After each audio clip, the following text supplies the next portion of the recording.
Hello and welcome to Sports by Compian. I am, of course, your host, Stephen Compian, joined here with my co-host, as always, Corey Compian. How are you today, sir? I am doing fantastic. How are you doing on this fine Thursday evening, Stephen? Quite lovely. Quite lovely. Here for another excellent episode of Sports by Compian.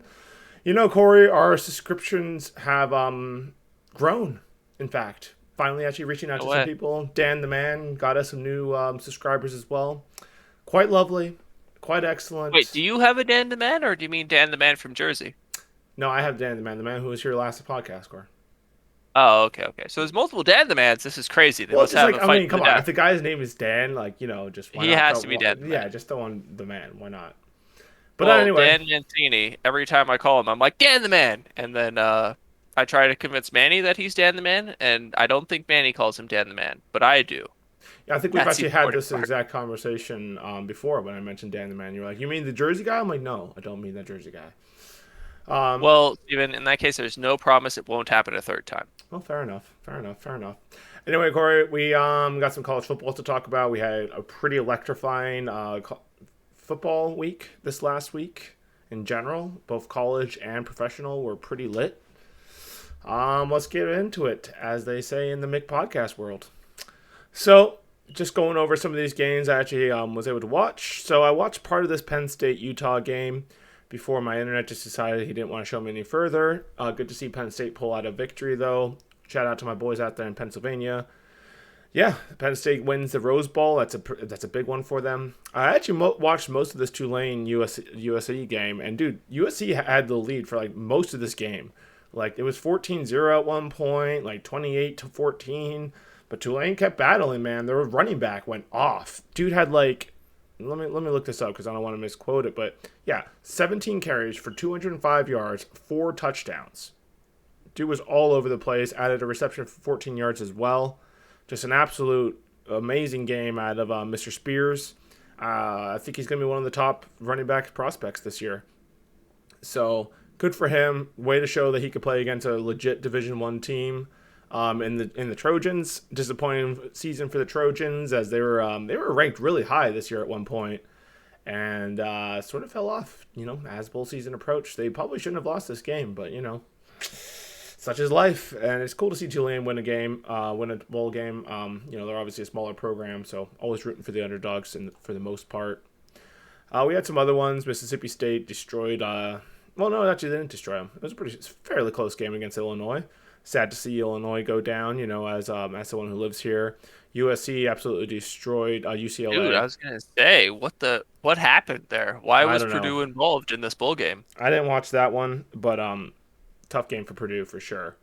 I did, however, watch these two national championship games. Well, at least most of them. I kind of hopped in at the Fiesta Bowl, and it was like 21-7 or some shit. And dude, like from the time I was watching, this game just went off. Michigan was like trying their damnedest to win this. Like they came back strong, and JJ McCarty, besides the 2 interceptions, from what I saw, played really well. Had a lot of good carries in addition to the 2 touchdowns, 343 yards. His receivers were definitely there to back him up with 23 receptions for 119 yards. But That's so shout brutal out, that they put the one receiver in there as like one yard for like -1. yeah, Uh, I guess who did he throw the ball to? I didn't really I guess see he it. Yeah, he he probably, threw it to someone and that guy got blasted. Well, also yeah, like exactly. their quarterback has like 10 catches. Or those carries. Oh, they're carries. Okay, fair enough. Yeah, 10 carries, rushing touchdown for him. Michigan woke up as I was watching this game. It was definitely looking like a TCU win by a lot for a while there, but Michigan absolutely woke up in this game. TCU had a costly turnover in the fourth quarter, kind of put Michigan back in it, but ultimately, man, they pulled it out. Their defense came through when they needed to. Not a crazy game for Max Duggar, but he did what he needed to, converted a couple huge third downs and fourth downs. His receiver, this guy Quentin Johnson, had a fucking amazing catch. Like it was just a shallow crossing pattern. He makes one cornerback misses and just outruns absolutely everybody else for a beautiful touchdown. It's cool to see TCU in the and the college championship. I can't think of any time since I've been following college football, at least, which I don't follow very strongly, mind you. But yeah, I've never heard of them in the national championship. So really cool to see. Good for them. You know, you old Christians over there getting into the big one. You know, and it was a heck of a game. Like I said, man, it just got absolutely wild towards the end there. I saw most of the first half of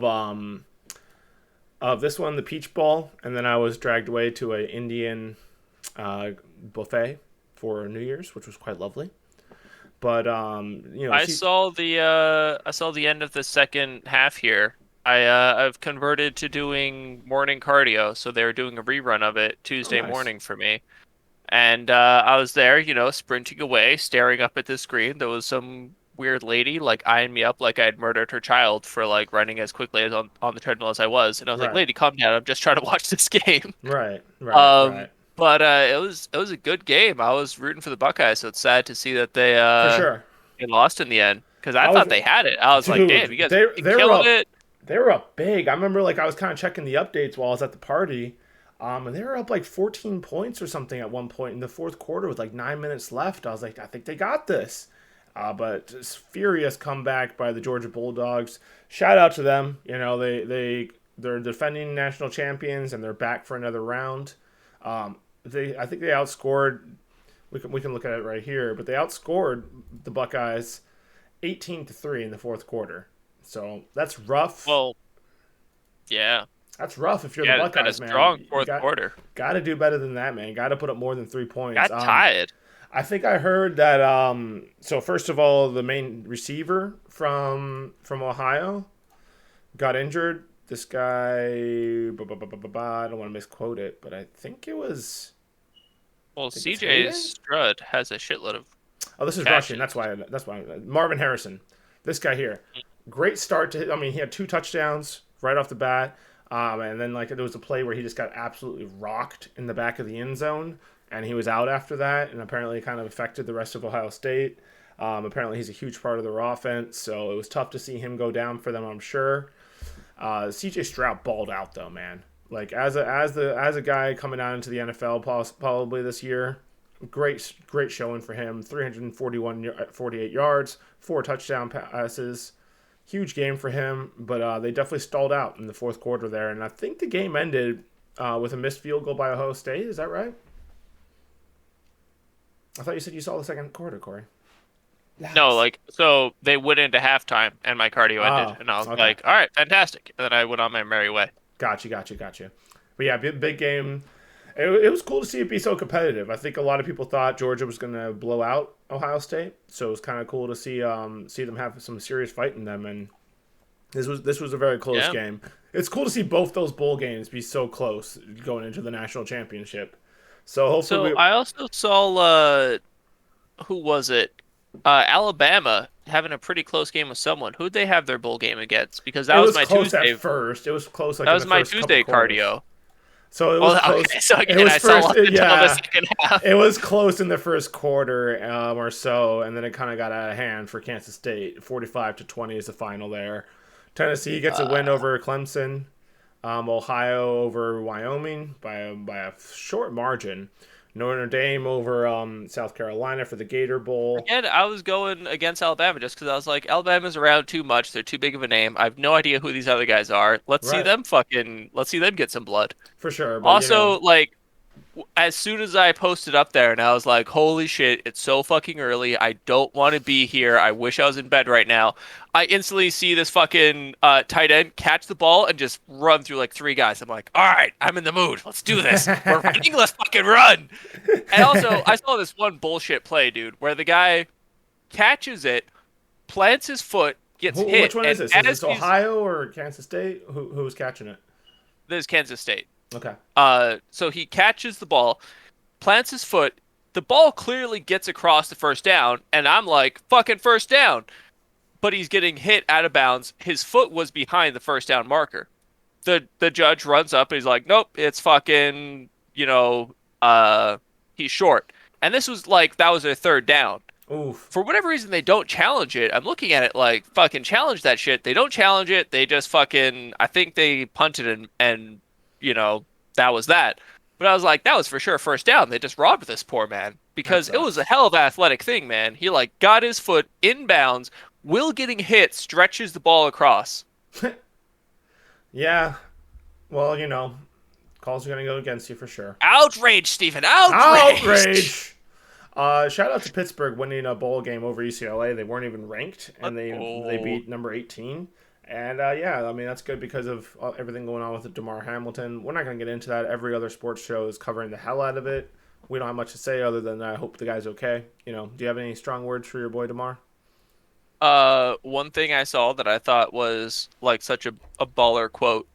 It was like I guess they were interviewing the doctors who were treating him, but they're like, yeah, so he like wrote who won, Yeah. and you won the game of life. And I remember just thinking like, answer the man's question. Like this guy's life. Like that's all. Well, Like dude, think about it. If you're like you're in a game, you're like I gotta fucking tackle this guy, and all of a sudden you wake up in a hospital and they're like it's been 2 days. You're like, all right, well what happened to the game? Like what's going on? Like I get that this dude's life is football for the most part. Like if you're a yeah. starter for the Bills about to go into I the don't think he was a playoffs, starter. that is your life, man. I think he was starting because one of the safeties for Buffalo is injured right now. Because they got Is two that why they I've got never heard of him? yeah, I was like, I've never heard of this guy, they but got two pretty badass safeties over there, Michael Hyde and Poirier. So yeah, I think one of those two was injured, and that's why he was out there. hell of a But tackle though. it was a good tackle. Yeah, a routine tackle, very routine tackle. So scary to see. Glad the kid's awake now. I hope he's going to be all right. Um, So he's from Pittsburgh. That's why we're bringing this up. he went to the University of Pittsburgh. Gotcha. So yeah, big one Well, for good for them. him. Yeah. He bounced back. Looks like it's all on the up and up. He I shouldn't lose mean, any of he's definitely his not out of the cognitive woods. He's abilities, definitely not whatever. out of the woods yet. But yeah, it's good to see he's awake. Right. I hope he's going to be all right. Maryland pulls off a win against North Carolina State. Good for them. Texas loses to Washington. Very sad to see in the Alamo Bowl. Oklahoma loses to Florida State. Sad to see. Oklahoma is not even ranked this year. Tough times, man. That's quite a fall for them. So hold up, Alamo Bowl. How long until do you think we get like a Pearl Harbor Bowl? Well, there's Like, a big argument that there's too many bowls already in the whole college football thing. But I think this was a bad year for those people making that argument because all these games were very close and very entertaining. So I think it was a good bowl season, man. so they're saying there's too many blowouts. Too many games in general, and yeah, a lot of them end up being blowouts because they're like random schools sort of wander in there and get destroyed. But yeah, I saw a lot of random ass games. Like I was watching the previews from Wake Forest against Missouri. Shout out to Wake Forest, pulled off the win there. The Missouri quarterback was trying to run around, trying to make some things happen, but they ultimately couldn't protect him very well. Wake Forest was kind of all over him. They let a couple opportunities go. A couple of fourth downs they couldn't convert. Which, dude, they were going for it like on fourth down with like only down like 10 or 7 with like lots of time left in the fourth quarter, which I couldn't really understand, especially the way Missouri's defense was playing. They were holding Wake Forest pretty well, so I thought that was a little interesting. But ultimately, not enough offensive play out of them, and they lost as well. I think that's probably up here as well. Were all these games done whenever we were watching this with Dan? Probably not, huh? That's why all these are here, and yeah, I makes think sense. they're still happening. Yeah. Or to come. Right. Minnesota pulls off a win against Syracuse. That's cool to see. I like PJ Flecker over there, or PJ Fleck over there rowing the boat with his Vikings. Good to hear. Good to see. We might even see that quarterback come out this year from Minnesota. But I'm a big Minnesota guy, especially since we got Antoine Winfield from there, and the guy's an absolute baller. So, So love, Minnesota has a college team named the Vikings as well. I don't think they're named the Vikings actually. I think they're named the Golden Beavers or something like that. They're just rowing the boat for fucks, Yeah, well, for it's just shits and giggles. it's a saying that the coach says, like row the boat. Right, right. Everyone's got to row together. Makes sense. But yeah, good to see them win. Texas Tech got a nice win over Mississippi. Oregon over UNC, although that was a close ass game. They only pulled off that win by 1 point. Arkansas beats Kansas by 2. Another very close ass game. That's a final OT game as well. Duke over UFC. I saw part of this game. It looked like Duke had this in hand most of the game.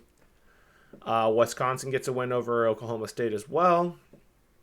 Mississippi over Utah State. East Carolina went ahead and beat their fellow coastal team. And Buffalo over Georgia South. I think that one we had already talked about. Maybe not. They only won by 2 points. New Mexico over Bowling Green. And yeah, there's the game I was talking about. Wake Forest over Missouri. This was very close for most of the game. It kind of got to the 10 points sort of towards the end there. Middle Tennessee over San Diego State. Anyway, a whole lot more ball games here that took place. Yeah, big bowl season. A lot of good things happened. We were going to have a guest on who's going to kind of break down a lot more of this for us. But that's the basics of it, Corey. That's the basics of what happened here in the So college football world. what's the final? That's Of number 1 against number 3. Yeah, It's it's down gonna at the be it's bottom. gonna be TCU versus Georgia. It's coming up Monday. We got a good week of it's week 17. There's a lot of playoff identifications in the NFL, which we'll get to. But yeah, big week coming up here. Your boy's going to go see. I like it. I'm going to go see Atlanta versus the Bucks, which we have word that Tom Brady will likely play the first little while, or at least the first quarter or so. So that'll work out. I'll get to see him play. Nice. So yeah, we won't go too deep into this because once again we were going to have a guest kind of break this all down for us. But just going over some of these prospects, obviously you have the Bryce Young over there in Alabama. He's been pretty solid for them since he came in and started starting for them. Will Anderson Jr., also an Alabama edge rusher. Not surprising to see 2 Alabama guys towards the top there. The Kentucky quarterback. How about that? You don't see a lot of Kentucky quarterbacks coming out. And then our boy C.J. Stroud, which we talked about earlier, had a great game against Georgia. Not quite enough. A Georgia D lineman coming out. Quite unsurprising. Corey, were you surprised by this? I just think it's funny how many Jalen's are on the world now. Like Jalen's and Miles's and stuff. It's all people our age and younger. Yeah. Like I don't think that was really a name, No, probably not. before our generation. Byron is from Clemson. We got Peter over there in Northwestern. Dude, Northwestern produces a lot of good tackles, so this Peter kid should probably be pretty good. Another edge rusher from Clemson. Got a wide receiver from. This is the guy I was talking about from TCU. The dude just literally ran on everybody. So he should be a really good. He should be a really good prospect. The guy's huge and fast as hell. So that should be interesting. Dude, And I was edge thinking rusher about from it, Georgia like as well. what the Cowboys really need. So we need somebody to be a corner on the opposite side of Diggs. That's for sure. But also we just need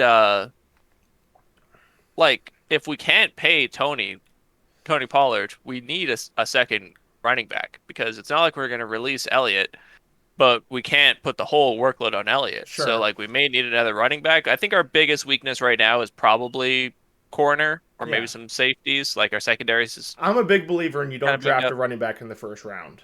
And that's my Right. belief. But I'm just saying we need one at some point. For sure. It would Yeah, be nice to get you a can hold of find, one of but those the thing is, guys. you could find absolute studs in the second and third rounds. Like that Tulane guy we were talking about. Like he very well could drop to the second round. Just because there's so many Yeah. more pending positions in front of him and team needs in front of him. I could be wrong. Hopefully I am for that guy's sake. But yeah, you could find some stud running backs in the second and third rounds. So I think that will happen. You probably don't need to go too early with that. So yeah, we won't go too deep on this list. Let me see if we could see the Tulane guy though, where they have him listed. Think so. This is what I was looking for. The 2017. I think personally, this is probably the best fucking draft class ever. So you got Devin Cook, Christian McCaffrey, Leonard Fournette, Aaron Jones, Kareem Hunt, all went in the 2017 draft. Jeez, you have the rounds on those Yeah. guys. Let me look that up. So yeah, look at this, dude. We're already at prospect number 50, and this is PFF. It's not like exactly how the rounds are going to go, but the Tulane guy is still not listed here. So chances are he's definitely going to be Let's there. get him, man. Let's have that guy. He'll definitely be available in the second round, third round. Yeah, I still don't see him. Jeez, am I crazy? Did All I right, miss him? so you got fuck off. Wow, he's not even listed in the top 100 by PFF.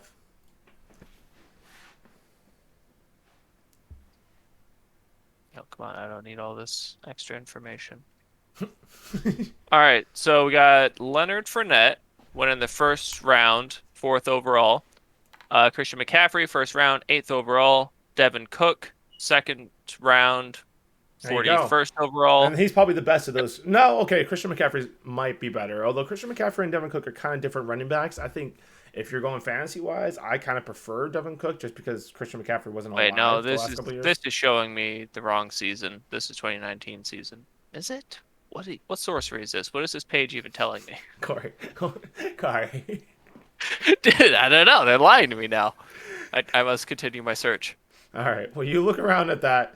In the meantime, let's pop over here and do some guesswork on what the hell's going on with the NHL. So, No, for sure. we got some games that were happening. Some people are playing hockey. Tampa Bay Lightning got destroyed by Minnesota. That's sad to see. Red Wings get a big win over Detroit. No, wait, I got that wrong. The Jersey are the Devils, and the Red Wings are the ones who got destroyed. Dallas loses to LA. New York Islanders with a win over Vancouver. I think, did Dan tell us Vancouver sucks? I think that's what he said. Edmonton Oilers still struggling to figure their lives out with a loss over there against Seattle. Tampa Bay gets a win over Chicago a couple of days ago. Nashville over the Canadiens. Yeah. But anyway, there's actually some hockey taking place as we speak, Corey, because hockey is always. If you're ever wondering, when is hockey happening? When can I see it? Always is the answer. Always. Corey. There's always happening. There's always hockey to be watched. Always someone skating around on ice, even whenever it's fucking 80 degrees outside. They made ice and they skated on it and they threw pucks at each other. But Arizona has a 1-point lead over Philadelphia right now. The Rangers are tied with the Canadiens.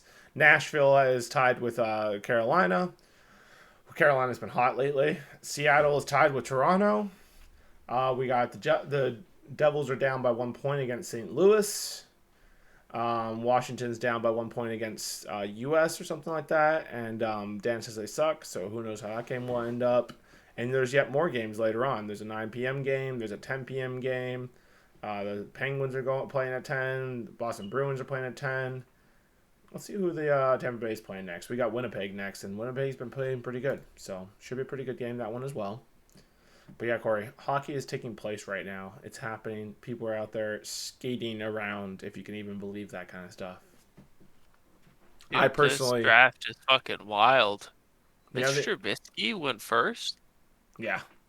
Well, dude, he and went second after Myles Garrett. Either way, the Bears traded away the whole farm to trade up and draft that kid, and then it didn't work out. So, I'm kind of a big believer of bad teams do dumb shit, and exactly. I'm just a big believer of that bad teams do dumb shit, and that's how they stay bad teams.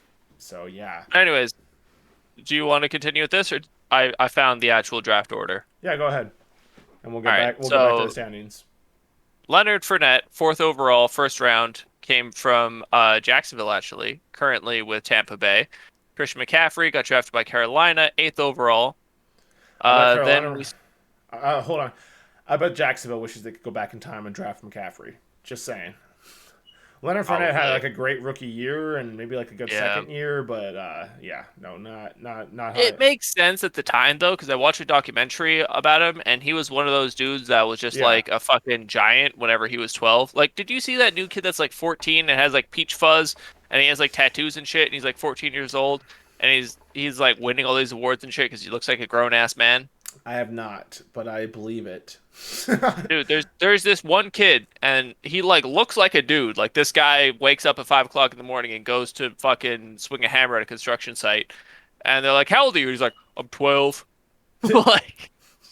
I don't know who the fuck this kid is, but he's playing running back and just demolishing other poor little 12-year-olds. Sad. Imagine just being a normally developed 12-year-old or a slightly developed little 12-year-old white boy, and you're in a gap and you see that guy coming through, you're like, fuck. Oh, I don't wanna do it. And he just runs you over, makes you look terrible on film. You're like, no, not like this. There's no film on 12-year-olds, is there? Yeah, I'm sure there is, especially some of those middle schools. Well, yeah, dude. How do you think high schools? Well, yeah, no, I'm sure there's film out there of middle schoolers getting trucked. Fair enough. Then we have Mr. Devin Cook, fell to the second round. Still with Minnesota, still being dominant. I think he's the best of those running backs listed so far.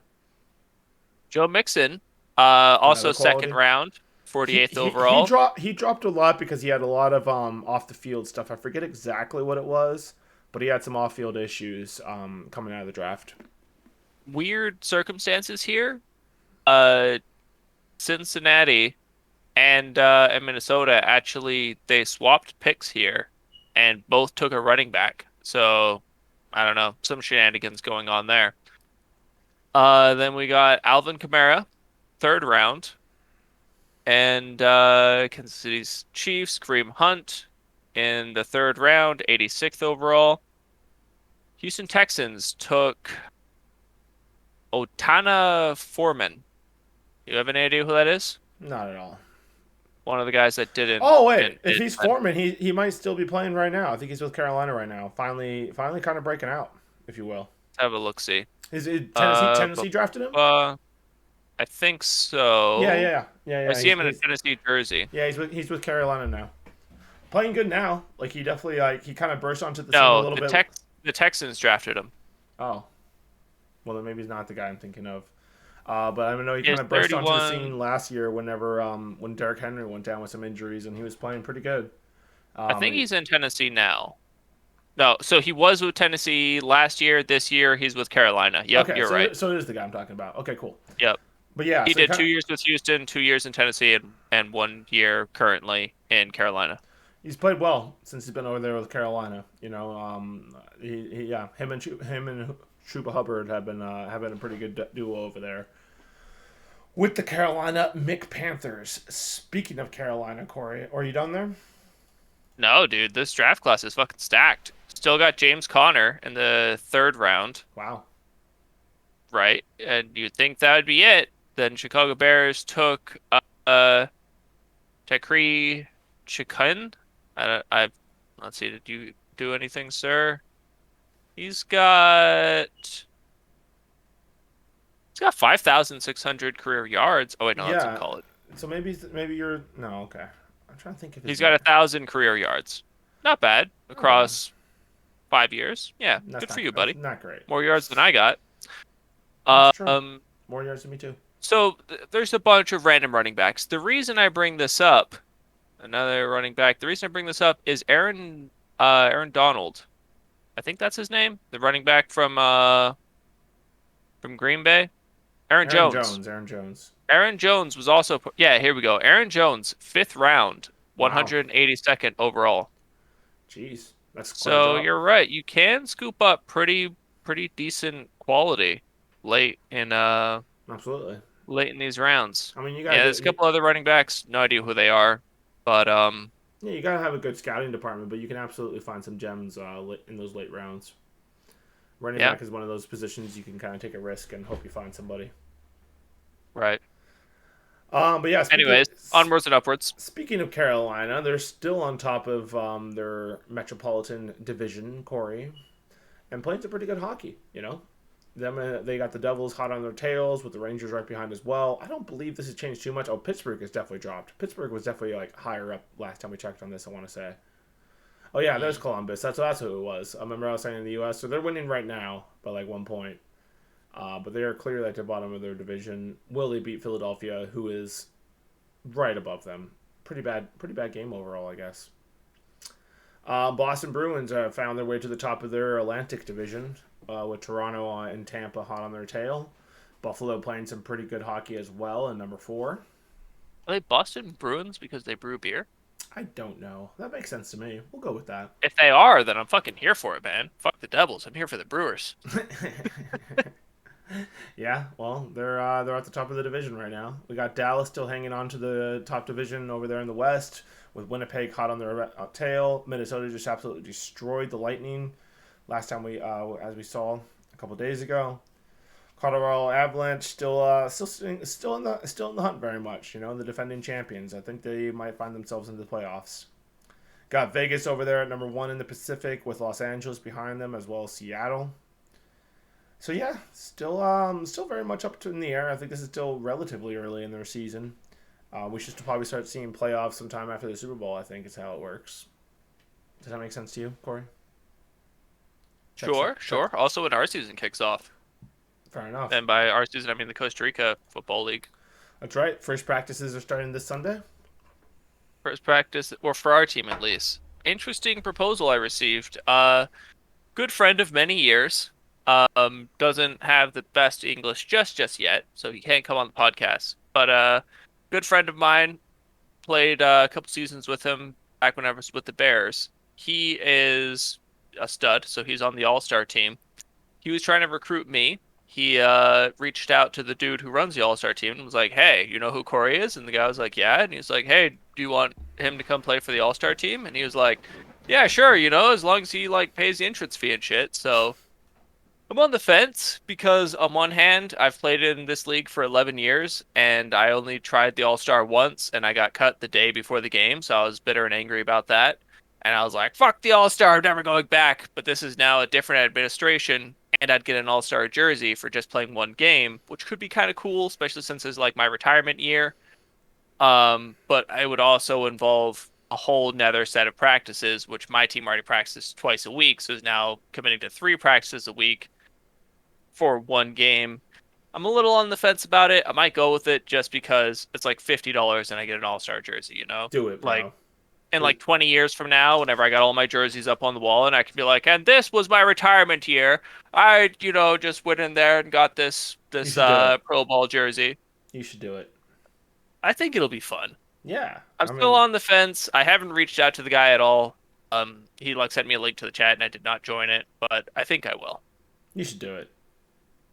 What else are you It'd gonna probably do? be cool. Yeah, it'll be fun. You know? It'll be a good time. I think you should absolutely do it.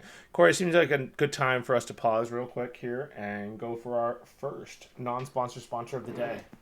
Which for today I have for you, fine people, Bengo. This is a lovely headset here. You may see it on my head right now. We have switched to a microphone because after many, many years of having this headset, it is finally started to not sound as good. So instead, we have switched to the microphone. But like I said, this headset put in multiple years before it finally pooped out, which is why I have another one. I think I had a green one before these two blue ones. Big fan of the Bengo brand. They are quality headsets for gaming, for punching babies in the head, all these type of things, Corey. Excellent headsets out there.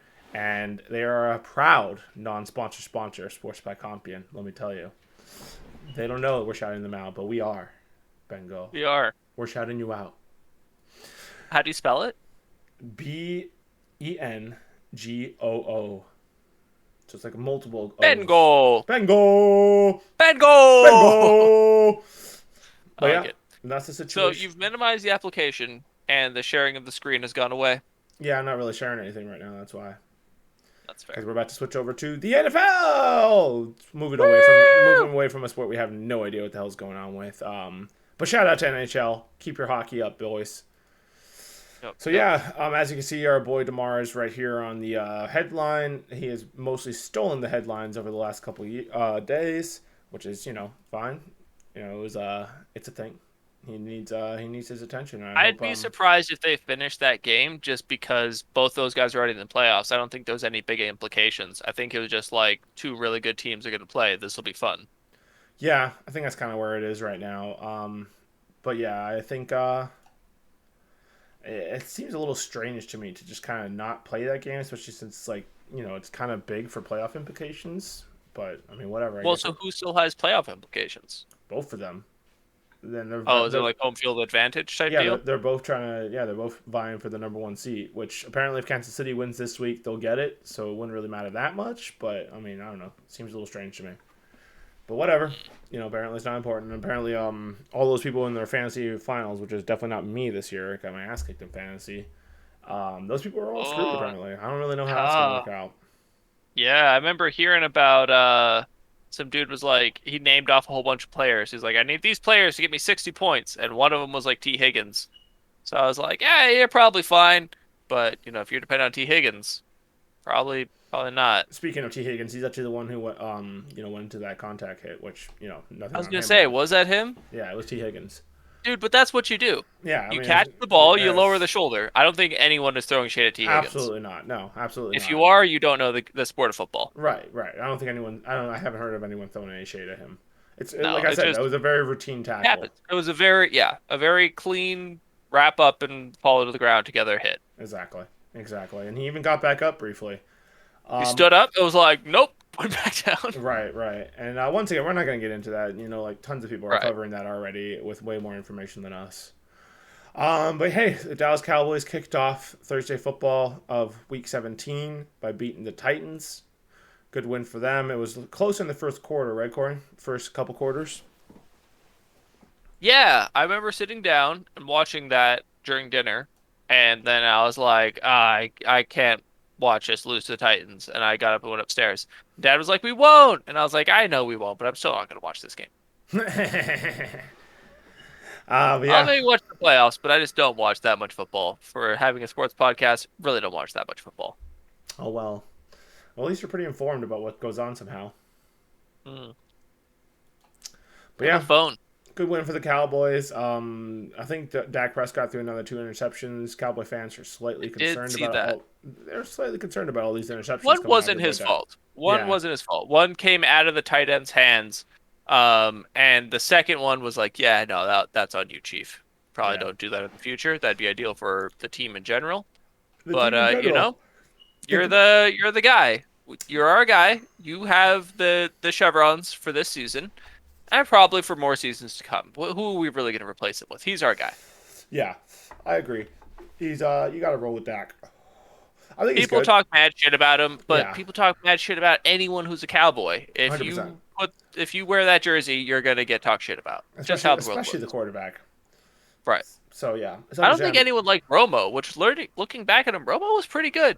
Yeah, He had a couple issues in the playoffs, but like overall he was a good player. 100%. Yeah, for sure.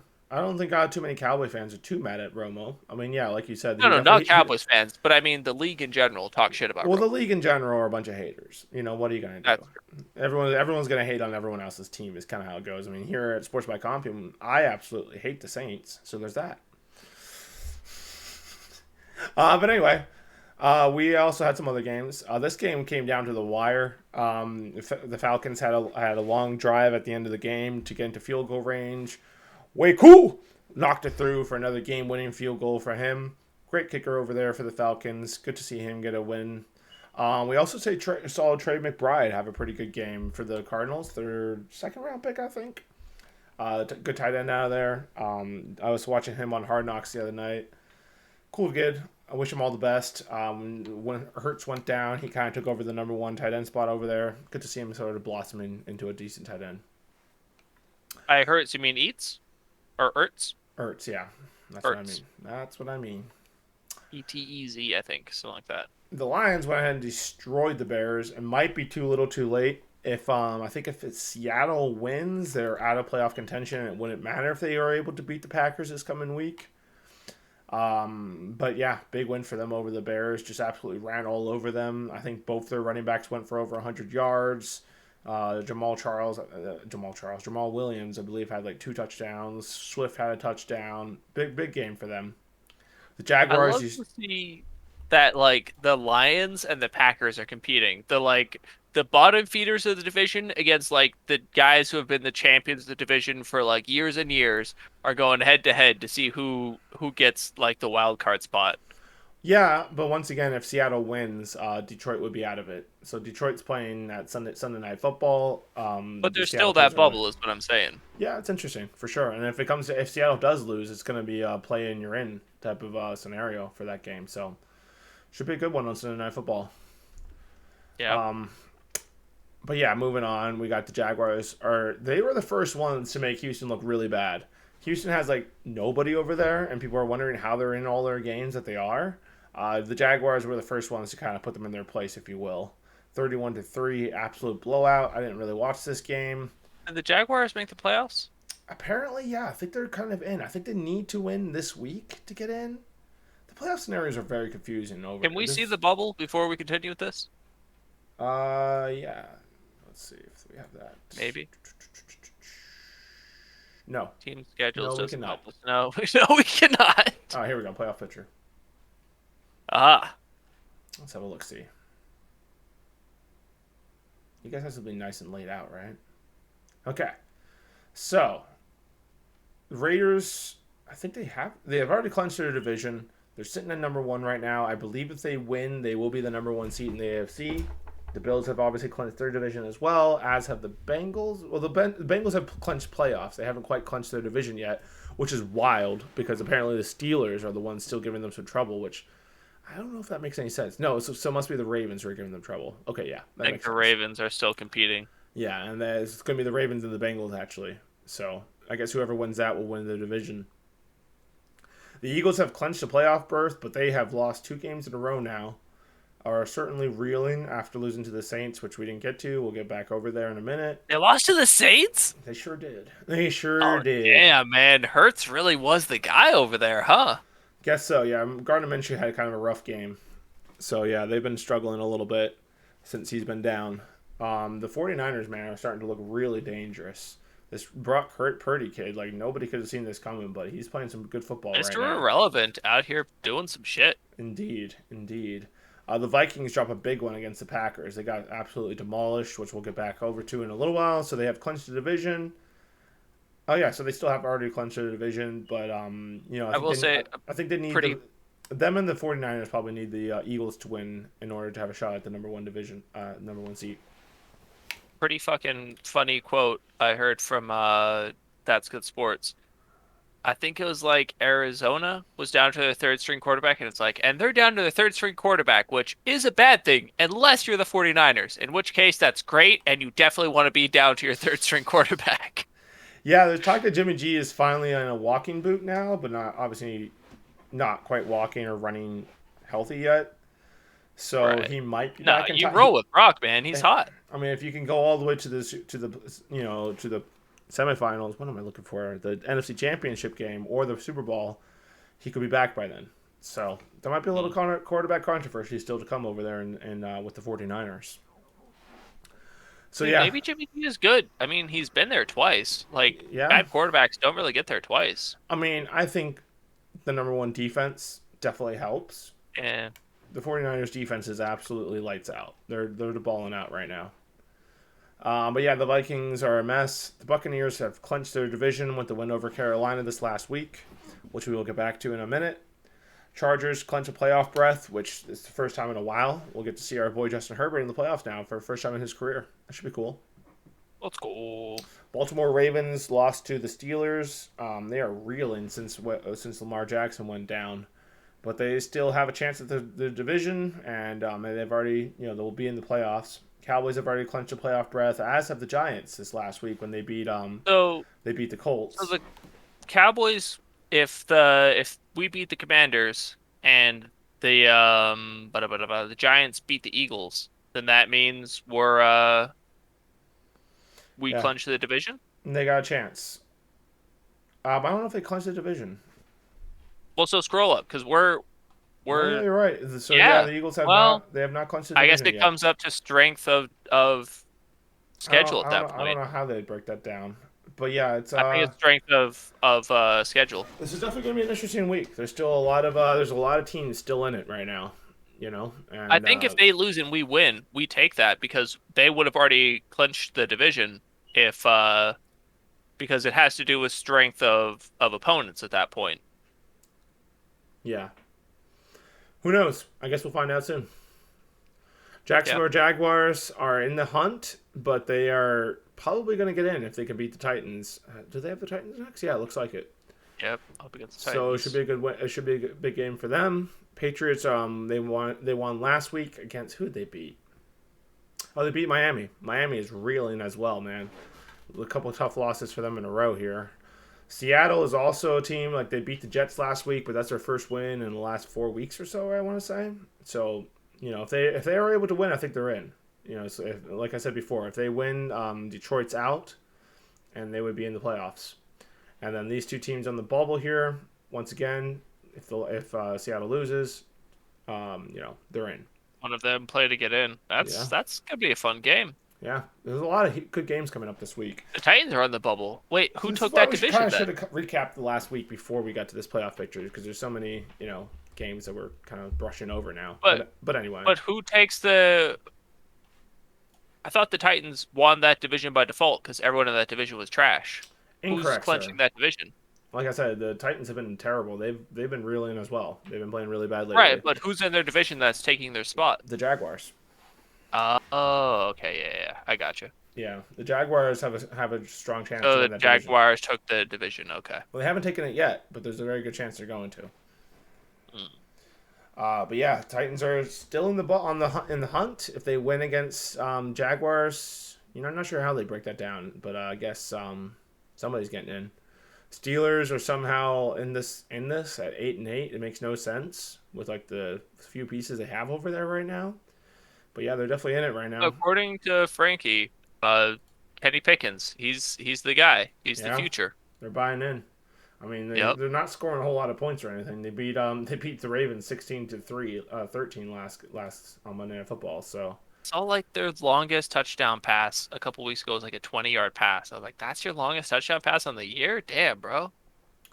yeah, it's not great over there with the Steelers, According to but Frankie, their problem is if they need 3 yards, they throw for 3 yards. If it's like 1st and 10, they'll go for 3 yards. Like they don't go for multiple yards, which is why they don't score points. they're not a deep threat team. No.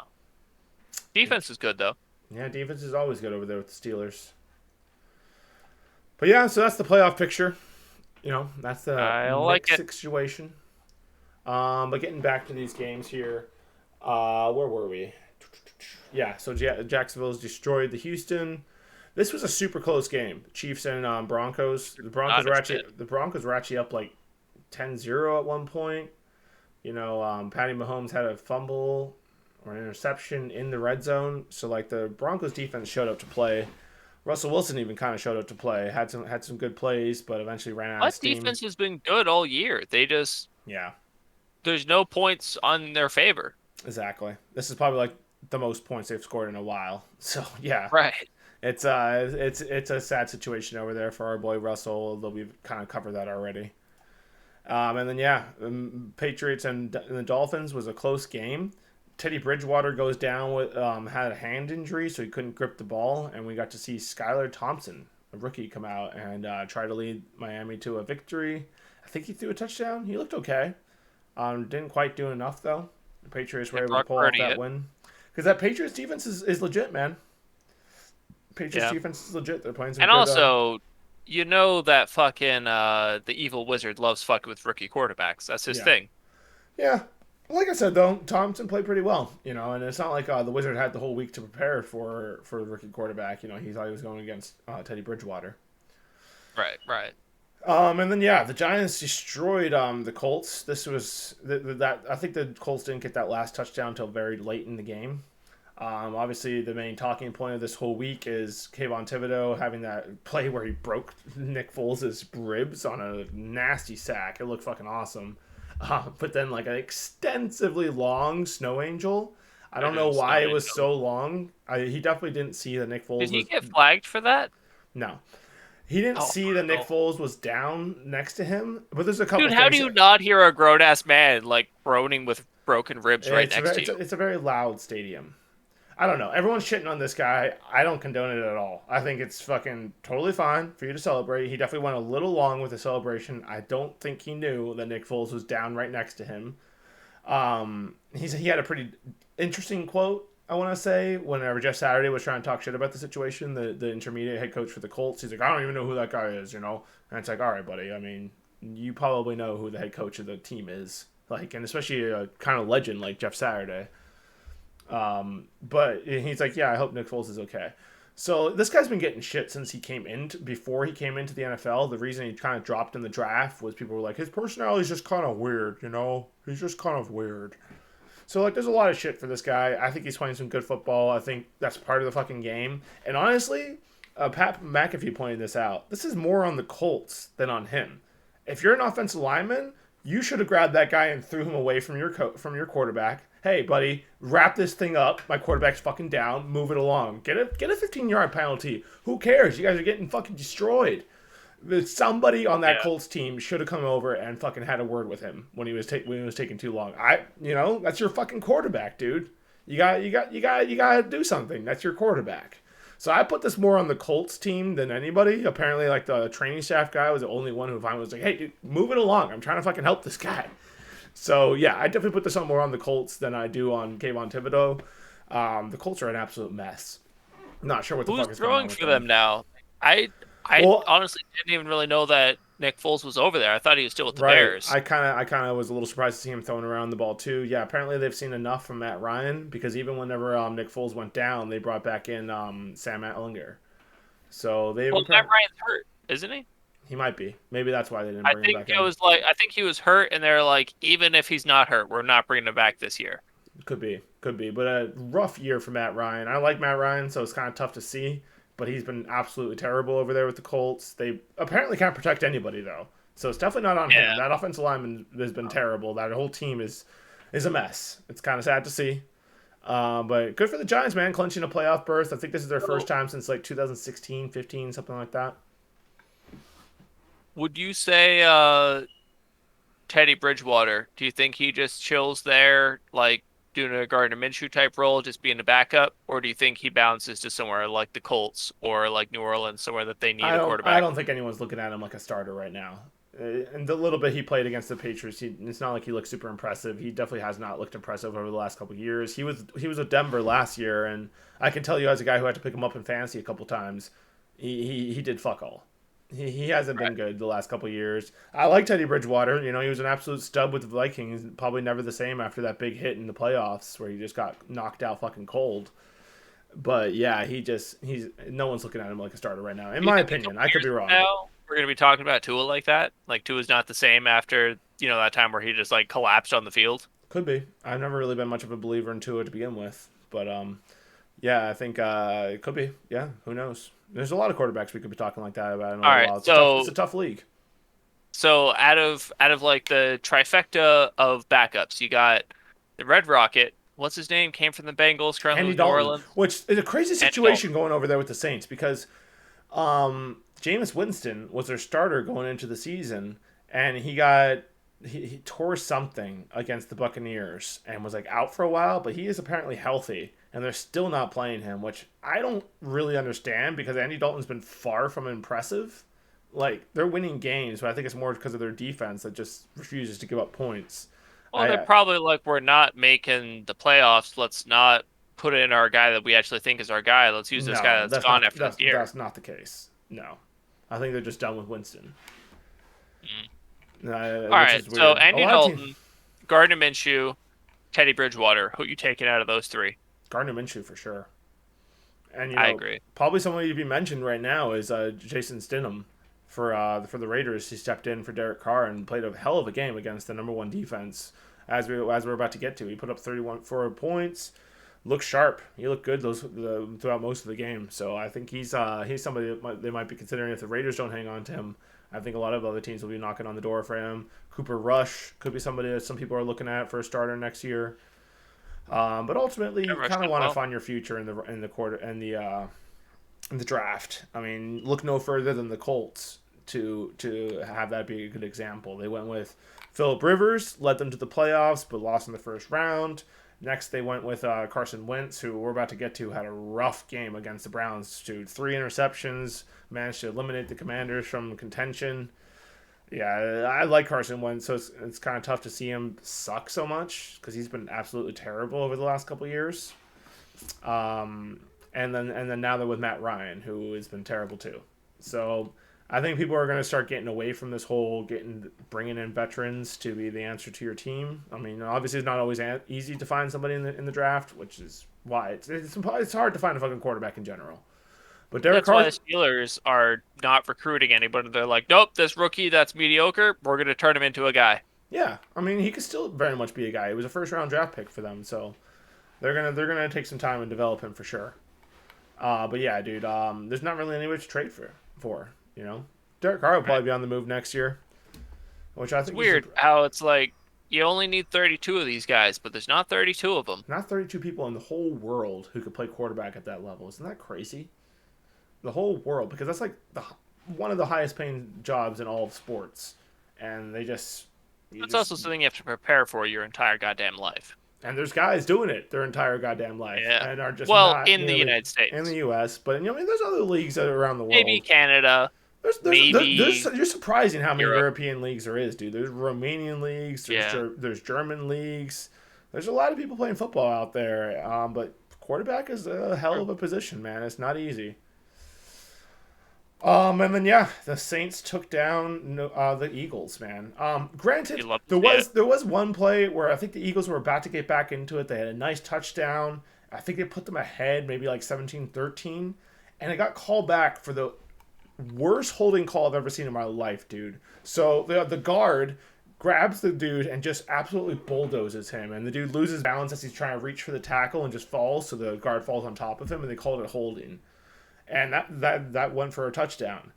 Dude, the commentator was mad. I was upset when I saw it. Like, nobody wants to see that shit, ref. Keep that fucking shit in your pocket, dude. Know what the fuck you're doing. That was terrible. That was probably the worst call of the week, in my opinion. Like, what the fuck are you doing, man? Because that changed the game. They would have got right back into it with that. So yeah, tough break for the Eagles. And fuck the Saints. Over New Year's, I was talking to a buddy about like of all 11 years I've played this sport, I've only been flagged twice. Once was terrible call. It was, I want to say, maybe my second year in the league. I'm safety, and there's like a terrible pass coming straight to me. So me being, a second year, 17-year-old idiot, I'm sitting here, I'm waiting for the ball. I'm thinking I'm gonna catch this shit like a fucking like a punt return, right? Like I got the basket ready. I'm sitting there like this is gonna be so tight. I'm gonna catch this shit and run it back. As I'm waiting, eyes on the ball, receiver running a slant. He's like coming to catch this ball, sees that I have better positioning, so he just tackles me. Neither of us touch the ball. I'm looking up, and he just lays me out. They throw a flag on me because the ref just sees safety, receiver on the floor near the ball, clearly the defender's fault. Wow. Like, the receiver's getting up apologizing to me. He's like, "Oh, I'm sorry, man. You okay?" And I'm like, "Yeah, bro, I'm all good." And I see a flag. I'm like, "Fucking tight like a tiger." And they're like, "Nah, pass interference. Get the fuck out of here." I get pulled from the game because, like, apparently I had let a receiver behind me, which is a big no-no in Scott's defense. So I got pulled, which sucked because I got my first flag ever, and I got pulled from the game. I was like, "That's fucking bullshit." That But sucks. That we did sucks. challenge it because we are up by like 30 points, and that's the only reason I was in the game to begin with. Damn. Um, so then years and years, no flags because, I just do everything very clean by the books. The refs also really like me, so I feel like they let a lot of stuff slide. Up until last season, again, we're demolishing the Tigers, worst team in the league at that year. And I go up and I block this dude and I hit him and I'm definitely grabbing his pads, but like it's all locked between the chests. Like I have him here Gotta be careful and with I that hit because him and I if he pulls away, that is holding. right, of course, and I know that, and I expect him to try to make a move, and I'm gonna either like side shuffle with him or do something clever. The guy gives up. He just stops and puts his hands up and looks at the ref.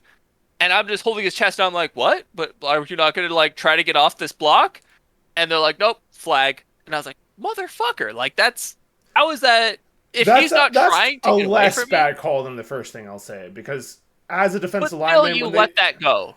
You let that yeah, go. sure, for The sure, guy's no, not trying absolutely, to do anything. Get the fuck absolutely. out of here, bro. We're playing Keep a manly ass sport. And keep you're keep just the going to flag be in your like, hand oh, pocket. he's being mean. Give me a flag, ref. Fuck you. And you know what the worst part is? That guy's now on our team, and I have to give that motherfucker a ride to practice every Sunday. And I'm like, oh, you fucking cunt.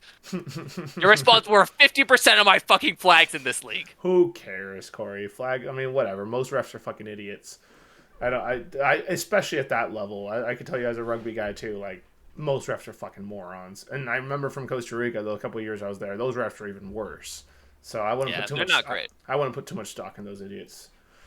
But yeah, so the Saints. So this is hilarious. The Saints beat the best team probably in the NFC, and in the same week were eliminated from the playoffs because the Buccaneers finally woke up on offense. Man, goddamn Tom Brady finally woke up.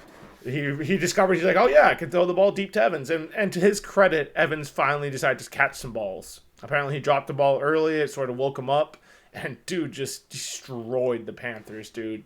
221 yards or some shit, 3 touchdowns, 10 catches.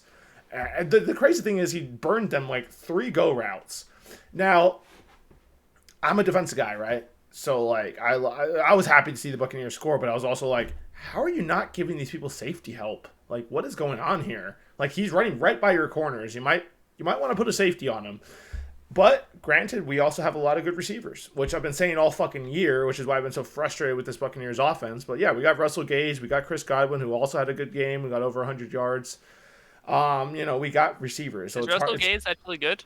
he should be good. He had a pretty good game with us. He had a good game here. He had some good catches against the Cardinals. He has not been great this season, though. I will definitely not say that. I think it was him. But whenever I was running routes with my buddy yesterday, he was a Patriots fan, which I guess now bleeds over to being a Tampa Bay fan. Like he's just a Tom Brady fan. Yeah. But he's like, this fucking guy. I don't know who the fuck told him he's a receiver, but he's trash and like he's the worst. And I think he said the name was Russell Gage. I know it was definitely like some third stringer. And I was like, yeah, man, I don't know. It's tough to find receivers these days. It's really not, though. There's a shitload of good receivers in the NFL. Russell Gage had a great year for Atlanta last year, and I think the year before that. So I think he's a good receiver. He's definitely struggling to find his footing with the Tampa Bay Buccaneers. So, but either way, All right. So Steven, give us some sage insight on Tampa Bay. I'm gonna run to the bathroom. I shall return. All right. So anyway, guys, like I was saying, huge game out of Mike Evans, 3 touchdown catches, absolutely burnt this Carolina defense. The Buccaneers defense struggled a little bit in this game to kind of. I mean, it's fucking Sam Darnold. Like, I don't understand how this guy was driving down the field on us. It was quite frustrating. But he had a relatively good game, other than my boy Carl Nassib coming off that edge there and getting a huge hit on him to cause a fumble. He actually had another fumble earlier in the game too. But this fumble was huge because not only was Carl Nassib able to create some pressure, probably one of our only defensive linemen actually getting some sacks this year.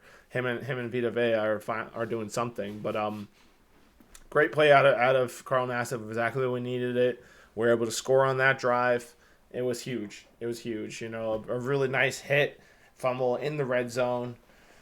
We had Sean Murphy Bunting get a very nice interception. The ball was underthrown by Sam Darnold, but still a good adjustment by him and picked it right out of the air, took it from the receiver's hands.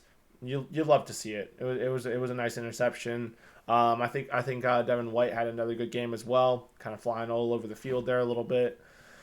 Cameron Brate, man, I don't know. No, not Cameron Brate. Cade Otton. I don't know what's going on with this kid. Like, he's been off these last couple weeks. Like, I saw him drop multiple balls in general, and a lot of them are on third down. It's like, dude, you got to make these catches on third down here.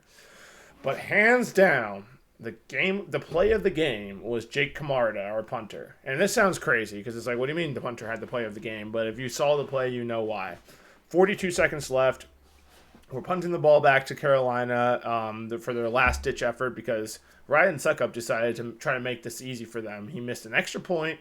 A field goal was blocked by him. Oh, you're back just in time, Corey. We're talking about the play of the game by our punter, Jake Camarda, which you're like, what do you mean the punter had the best play of the game? I saw that shit. Yeah. Dude, it was wild. I'm breaking down why it was so important because our Ryan Suckup decided to miss an extra point, a crucial extra point, which I saw him miss that. And I was like, oh, shit, that's not good. And then Carolina scores again, and now you're like, shit, if these guys score and get an extra point, we're going to lose this game. All because, I mean, we had an extra point missed, and the guy can't kick from like 50-something yards. Like, I'm in the Buccaneers subreddit, and everyone's like, oh, but we know he can't kick from 50 yards plus. It's on the coaches for continuing to put him out there.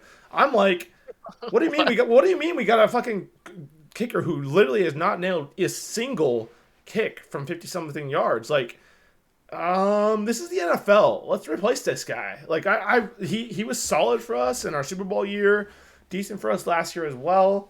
But, I mean, come on, man. It might be time to move on from a guy who can't nail a 50-something yarder. Like, this is the fucking NFL. We need you to hit a 55-yarder. We need you to hit a 51-yarder every once in a while, dude. Either way, dude missed that. Then had a kick blocked. And he missed an extra point, which it was 30-something yards, but nail the extra point, dude. What are we doing? So, yeah, disappointed in him. So, anyway, that's why this was such a big deal. 42 seconds left. We tried to get them to jump off sides, and maybe that's what affected with the snapper. But dude had a terrible snap. I'm just like, my heart stops. Greg Olson, the commentator, probably did this best. He's like, "Oh my god, oh my god," and I was thinking the same thing. I'm like, "Oh my god, Greg!" He's like, "Oh my god, Steven! Oh my god, what's happening?" Dude, this was crazy. All right, I'll start off by saying when we drafted Jake Camarda in I think the 4th round, I was like, "What the fuck are we doing?" Because like I'm traumatized as a Buccaneers fan of drafting these special teamers. We fucking drafted Roberto Aguayo back in like 15 or something in the 2nd fucking round. Dude was terrible. Moved on to Chicago, terrible there too. He's out of the league. Was like the most accurate kicker in all of college football history or whatever the fuck. Terrible in the NFL. Definitely not worth the 2nd round pick. And I think the GM who drafted him has since been fired. So, and then we drafted Matt Gay in the 5th round. He's actually having a pretty decent career over there with the Rams, I believe. And anytime we play him, he always makes sure he gets all his kicks because we eventually moved on from him. Because guess what? He was sucking with us too. So I'm traumatized from drafting special teamers. I'm like, no, dude. Especially like the needs we had this year. I think we needed defensive linemen. We needed a lot of things. And instead they draft this kid in the 4th round, and I'm like, what the fuck are we doing, man? And everyone's like, no, he's really good. It's worked out in 2 different ways because A, we've been punting the fuck out of the ball all year. That's like all we do. So that was great. But then, dude, for this play alone, that draft pick was worth it, dude. Because yeah, terrible snap. Dude picks it up, outruns a corner who was took a terrible angle, outruns a D lineman, and then he's running on the sideline, and I'm like, oh my god, dude kicks it. He's like carrying his left. He's running left, kicks it with his right foot, and dude, it was a beautiful kick. He like put it down by the 10. It got called back because of an ineligible man downfield. But that was the play of the game, man. If we give them the ball at like the 45 or the 50-yard line, that could have been the game for us. We probably would have lost. So fucking shout out to Jake Camarda, Georgia punter, by the way. Did they just repeat the kick? Well, yeah, they punted it again, and it was fine. The snap was good, and he once again boomed it. This kid always booms the fuck out of those things. But if he had gotten tackled, they would have declined that penalty and had the ball right there. Exactly. I got you. So yeah, dude, shit was wild. I was like, holy shit, Jake Camarda. I like a tiger. Attaboy. If the Bucs offense could play like this, Corey, we will be dangerous in the playoffs. If they can do this shit consistently, we will absolutely be dangerous in the playoffs. We got to find a way to get some pass rush. You missed it, but I was talking about Carl Nassib's sack. He needs to keep that up if we're going to have a chance. So, huge game out of the Bucs. Clinched the division. Great to see. Fuck the Panthers, who completely embarrassed us earlier in the year. So, great to see. Oh, what was the name of the kicker that you guys drafted in 2015? Roberto Aguayo. So, guys like that, where like they're good whenever they're like Johnny Manziel, same situation. Really good when they're hungry, they're young, they don't have money, they're just like, I have a natural talent, I could get money through this. And then they get to the NFL and they get the money and they drop off because they're like more concerned about partying than they are about, or just having money. I think it's a little bit of that for sure. But I mean, your rookie contract is definitely money. But everyone's vying for that first contract. That's where you really get paid in the NFL. And there's a big difference between being good in college and being good in the NFL. But dude, if you're coming out of college where you're like living off of maybe your parents send you 100 to 200 a week to being like, I have 500,000 in the bank, these guys, they blow through that money. Do you see that changing now that colleges are allowed to pay? Or I think maybe it's only in California where the colleges are allowed to pay their guys. No, they get endorsement deals now. It's not necessarily that the teams are paying them. It's that they can go out and get. They're allowed to take money. So that's not going to be all of them getting that money, right? But no, dude, I think I think that's part of it. Maybe like you get your first million, and you're like, fuck off. I'm not going to fucking work hard anymore. Very well could be. What I'm saying is, someone like Johnny Manziel, he would have gotten paid in college. He would have dropped off, and he wouldn't be an early draft pick in the NFL. I don't think it was that. I really don't think he dropped off based on solely that. He said himself. He was like, I didn't learn the playbook because I was too busy partying. Like, I've seen interviews with the guy. He's a moron. And, like, I'm sure that's a factor. But it mostly comes down to there's a huge difference between, running over fucking guys from Missouri or Kentucky or, these not no-name schools, but lower tier Division I teams, and then you go to the NFL and every single one of these teams are fucking savages. So no, Right. I think there's a pretty big difference between being I good guess in that makes college and sense. being good in the NFL. That's why not every single pick works out. I mean, I'm Because you sure. also see guys like say PJ Walker, just unstoppable force in the XFL because he's Right. going against like BC level talent. As soon as he gets to Exactly. the NFL, there's A level talent. He's Everywhere, not a starter. everywhere. Every single one of these guys was a stud through high school, through college, through they're a stud their whole lives. They're like the number one Yeah. guy throughout their whole lives, and it's the elite of the elite of the elite, man. So yeah, there's a huge difference between being good in college and being good in the NFL, which is why it's the That's NFL. fair. But yeah, I'm sure getting paid has a part of it for sure. Because Um, like so I don't know. Have you ever heard of this dude called Destroying? He has like a YouTube channel. no, He's like a kicker slash receiver. no. He makes these crazy videos of him doing like spectacular catches and him like going to random parks and just like looking like a stud, which also he's going against random dudes in like pickup games. So like, yeah, obviously you're gonna look like a stud. But I think he was in college and he started a YouTube channel and his YouTube channel started making bank and the NCAA didn't like it and they're like, hey man, you can't make money off of your name and likeness while you're in the NCAA. And he was like, well, my YouTube channel's making me $1 million a year. I'm definitely not deleting it. So I'm sticking with my YouTube career. I mean that's an interesting decision because if he was really good enough, he would have gone to the NFL and made much more. But also, Well, now he's the making a college fuckload. NCAA are a bunch of fucking scammers, dude. Fuck those guys. For as Yeah, long as dude, they've been college doing, football. for as long as they've been doing their shit. Like there was a South Park episode about it, which was pretty funny because they were like talking about crack babies playing basketball, and like the kids were making money off of it on YouTube, and they're like, Cartman was like, I'm gonna go get some advice from one of the college teams. So he goes into like the University of Colorado and is like, oh, these are some great slave labor you have here. And the guy's like, what do you mean? What? And like acting all crazy. And like the whole time, like, he's like, oh, yeah, you're right. You're right. We'll call them student athletes. Fair enough. Like they had a pretty good laugh at it Student because athletes. it's You're been, right. We'll it's call them just, that. it's been an absolute scam for many, many years. And I'm glad to see that finally turning a little bit there. Because, yeah, these guys, like most of them, like 90% of them are not going to make it to the NFL. So Oh yeah, they should definitely. 100% make some money while they're playing at a very high level, which they can 100% get injured and get concussions that are gonna change their lives. So yeah, it was a big old scam going on before, and I'm glad to see it changing. Yep. And You then love to yeah, see people getting paid. the Browns. This game was relatively close until Carson Wentz just continued to throw interceptions. So rough game. Deshaun Watson, not the guy we thought he was. Well, He had a pretty good I game don't know this if week. anyone really thought he was going to come back and be a guy, but definitely not a guy this year I at don't know least. about that. Yeah, and not this year. And like he's been off for like the whole last year and most of this year. So it's been a weird transition for him. He had a pretty good game. I think he found Amari Cooper twice for touchdowns.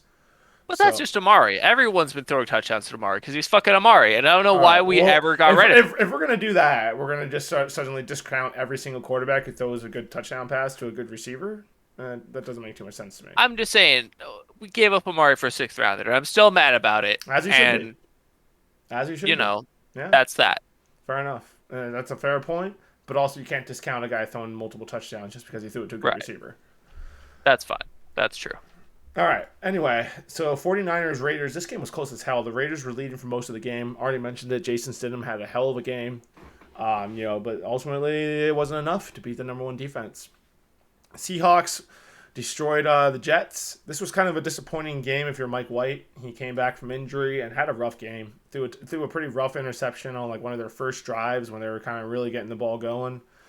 Yeah, if you're a Mike White fan, it was tough to see him out there kind of struggling. And the Jets, man, I think they lost like 3 or 4 in a row now. It's kind of a tough skid for them. They were doing super well there for a little while, about to get popped back into the playoffs, and they have fallen off. Robert Saleh needs to figure out what the hell he's doing at quarterback. Dude's like starting a different quarterback every single week. So they need to figure out what the fuck they're gonna do. If it's gonna be Mike White time, they're definitely gonna probably move on from Zach Wilson. I'm not finding a lot of sympathy for the Zach Wilson kid. I don't know why. He just kind of looks like an idiot. Like I don't know. He doesn't look super likable. I'll give you No, he that. really doesn't. And I think the only thing I really like about him was that story that came out about him banging his mom's friend, which apparently he said wasn't real. So I mean, I don't know, man.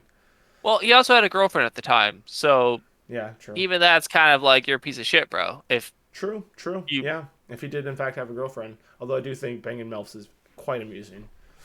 No, banging MILFs is great, but not when you have a girlfriend. Don't bang anyone when you have a girlfriend. Other Well, than your bang your girlfriend. girlfriend when you have a Yeah, girlfriend. Yeah, it's real right. simple stuff. Simple stuff. Yeah, having a hard time finding any sympathy for Zach Wilson. He is another quarterback who might be moving on next year.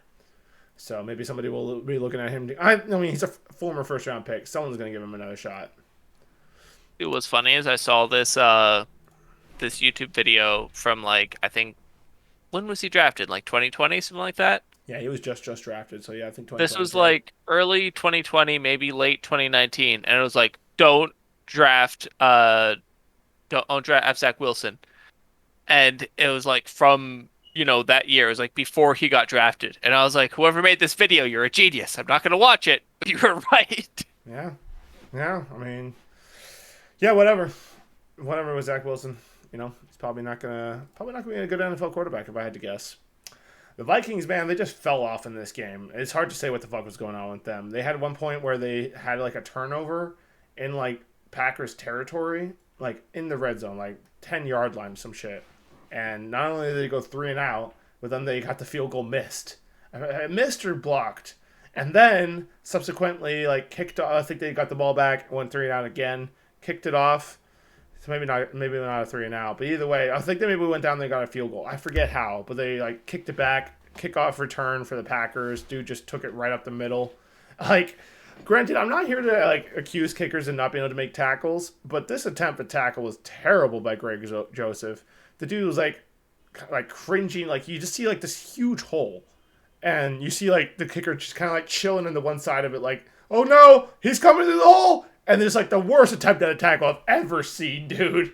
Rightfully did not tackle the guy. I think the momentum was just completely on the Packers side at that point. Rough game for Kirk Cousins yet again. The dude doesn't like big games. Justin Jefferson was pissed this whole game. It's all before 1 p.m. As long as it's before 1 p.m., he's good. Yeah, I guess so. But this was Justin Jefferson was pissed off this whole game. Quite amusing to see for sure. Jair Alexander did a great job of pretty much shutting him down most of the game. So shout out to Jair Alexander because Jefferson's been wild this year. So yeah, got shut down. Dude, you hear Justin Jefferson was talking. He's like, playing the way I've been playing this year, maybe it's time to start talking about maybe a receiver can win MVP. And he's like making a whole plea for himself. And then Jair Alexander was like, no. 3 targets. 5 yards. Dude did the gritty on him after like knocking a ball out of his hand. I saw that, dude, and I was like, oh no. I was like, I looked at like when that happened, and it was in the first quarter. I was like, oh buddy, there's so much time to come back. You may have to eat those words, but no, he fucking backed it up. Jair Alexander's a savage. I kind of when I was seeing that, I was like, oh boy, this is gonna be a rough day for you, Justin. But yeah, dude, he was locked fun in. fact about the gritty. Because I had this conversation drunkenly with Matt and Marcus, who Marcus knows a little bit about football, Pittsburgh guy. Matt knows nothing about football. But in the middle of a Fortnite lobby, me and Marcus were talking about the gritty because apparently it's a Fortnite dance now. And I was like, so obviously there's money coming from this dance now. No, dude. All right, so here's the story. So this dance started with Jamar Chase in high school meets this other wide receiver who comes up with this dance. Jamar Chase teaches the gritty to Justin Jefferson. Oh, okay. Jamar Chase teaches it to Justin Jefferson when they're in LSU. Justin Jefferson comes into the league a year before Jamar Chase, and he popularizes the dance, right? Right. So then whenever royalties start rolling out for this, I'm like, so who's making money off this? Because this guy learned it from this guy who learned it from some high schooler. And luckily, both these dudes, like both stand-up guys, Jamar Chase and Justin Jefferson, because I think they turned down Fortnite money to give this fucking random high schooler, which they told me the name, I forgot the name, but this random high schooler is getting this high school money because he came up with the dance. So that's very cool. This random dude who was just teammates with, an NFL star made bank because he was teammates with an NFL star and came up with the cool dance. That's cool, man. Especially since they're making millions of dollars and that guy probably exactly. They don't need that fucking money, dude. Exactly. That dude. Both Fortnite money. Those guys are gonna retire off Fortnite money. we were talking about this earlier. Like, money changes your motivation. Did not change it for those two, at least. They have been balling out, and they will definitely be getting second fat contracts. Corey's getting called away for dinner. It looks like we are about to wrap this up anyway. So yeah, that's what happened with the Packers Vikings. This Rams Chargers game was actually pretty close early. I put down some money on the Rams making it slightly closer. Got out of hand in the second half. Who was it? I'm struggling with his name right now. The running back for the Chargers.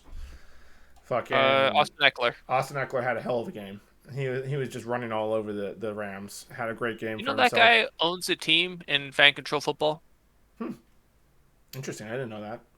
Not surprising. I don't know if he owns a team, but he's like definitely a partner. Like they love flaunting their owners. They're like, For look, sure. this guy who plays football, he's involved in this. You know who else is involved? The guy from Beastquake. What the fuck is his name?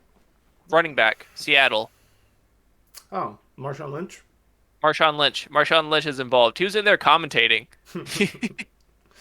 We gotta check out Fan Control Football a little bit more, but definitely not tonight. I'm already hungry, No. and we are wrapping up this. We're not even going to preview this coming week. Just know that there's big games coming, and you guys should probably tune in. The Steelers went ahead and pulled out a win against the Ravens. I don't have much to say about this game. I didn't watch it. Looks like a nibble fest. And then, of course, the game that was called on Monday Night Football.